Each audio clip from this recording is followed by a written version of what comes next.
नमस्ते बेटा, खुश रहिए आप लोग। आई my self Jeevan Pratishtha Rajvanshi, working as an assistant professor in university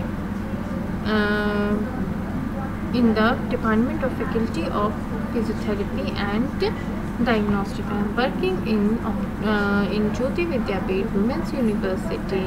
It is the first university, state women's university in Rajasthan. So in the last lecture which I have uploaded, we have discussed about the this anterior chamber. What is anterior chamber? What are its part, and many more things. Now today we will discuss about the leftover topic of the anterior chamber and its function. So now we are going to start our topic. Okay. Now what is anterior chamber? You already have read in last lecture. One more time I will be telling is anterior chamber and the anterior drainage, and these all index. Anterior chamber, angle of anterior chamber is the angular space, and it is bounded anteriorly by the posterior surface of the cornea, posteriorly by the lens thinning the pupillary aperture, anterior surface of the iris and part of ciliary body. Anterior chamber is 3 mm deep and it contains 0.25 ml. We have also studied about the chamber depth, slightly diminished or decreases by 0.01 mm per year of life. Chamber deepens by 0.06 mm for each diopter of myopia. Then today, now we will be discussing. We are discussing the meshwork. So we have discussed about the ultrastructure of meshworks. Now another is left, that is the trabecular endothelial cells. That is the larger, more irregular and have less prominent borders than corneal endothelium. It is joined by gap junction and desmosomes which provide stability. Two types of microfilaments are acting filaments, that are cell periphery around nucleus in cytoplasmic processes, cell contraction, phagocytosis, pinocytosis and cell adhesions, regulating the shape and cytoskeletal organizations. Now second one is the intermediate filaments.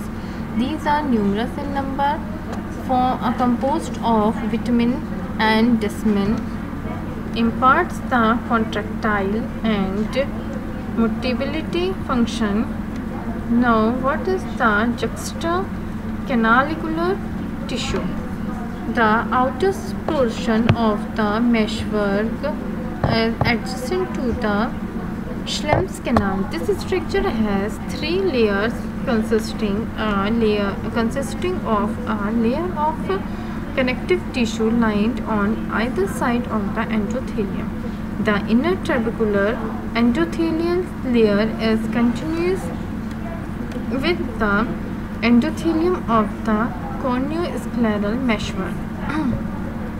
Now the central connective tissue layer has variable thickness and is unpenetrated with several layers of connective tissue ground substance. The outermost portion of the trabecular meshwork is the inner wall endothelium of Schlemm's canal. This endothelial layer of significant morphologic characteristics which distinguish it from the rest of the endothelium in both the trabecular meshwork and in Schlemm's canal. So what is Schlemm's canal?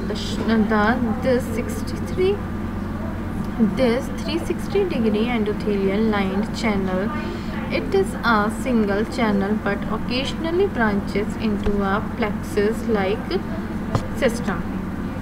The endothelium of the outer wall is a single single cell layer and that is continuous with the inner wall endothelium but has a smooth surface with larger, less numerous cells and non-porous. The outer wall also differs in having numerous large outlet channels. Now, lip-like thickenings are present around the openings of the outlet channels, and septa are noted to extend from these openings to the inner wall of the Schlemm's canal, which helped keep the canal open. Then, what collector channels? When the protection is having for the aqueous humor, then there should be the collective channels also. Schlemm's canal is connected to episcleral and conjunctival veins by the complex system of intrascleral channels.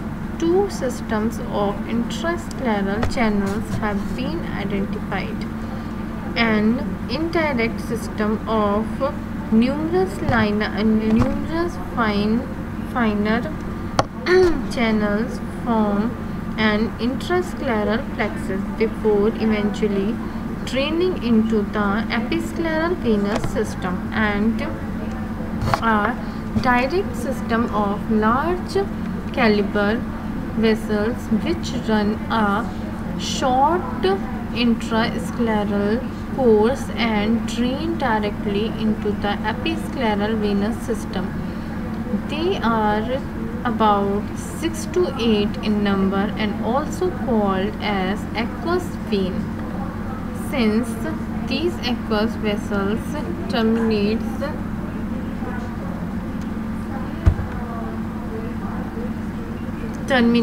into the episcleral and conjunctival vein in laminated vein of Goldman.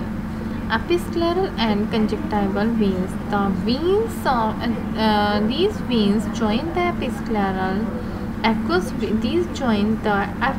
veins vessels by the several routes. Most aqueous vessels are directed posteriorly, with most of these draining into episcleral veins, whereas few cross the subconjunctival tissue and drain into conjunctival veins. The episcleral veins drain into the cavernous sinus by the anterior ciliary and superior ophthalmic veins, while the conjunctival veins drain into superior ophthalmic or facial veins by the palpebral and angular veins. Innervation of outflow apparatus derives from the supraciliary nerves plexus and the ciliary plexus in the region of scleral spur. Both sympathetic adrenergic and parasympathetic and sensory innervation present. Nerve endings contain mechanoreceptors which are located in scleral spur, which acts as a proprioceptive tendon organs for the ciliary muscles, whose longitudinal fibers insert into scleral spur. Contraction microfibroblast scleral spur cells. Third one is the baroreceptor function in response to change in IOP. These are the innervations of outflow apparatus. Now, what we'll be doing to study is that the assessment of anterior chamber, how the anterior chamber is assessed. Okay, now indications of assessment: glaucoma suspect. In glaucoma suspect, open angle glaucoma, ocular hypertension, angle closure glaucoma, retinal vein occlusion, blunt trauma. Okay, what are the method? Oblique flashlight test, Van Herrick technique, and gonioscopy. Okay, now what is the advantages? Simple, it is simple and no sophisticated equipment required. Okay, limitations: that lack of standardization and arbitrary cutoffs. Then what are the advantages of these limbal gonioscopy? What is the advantages?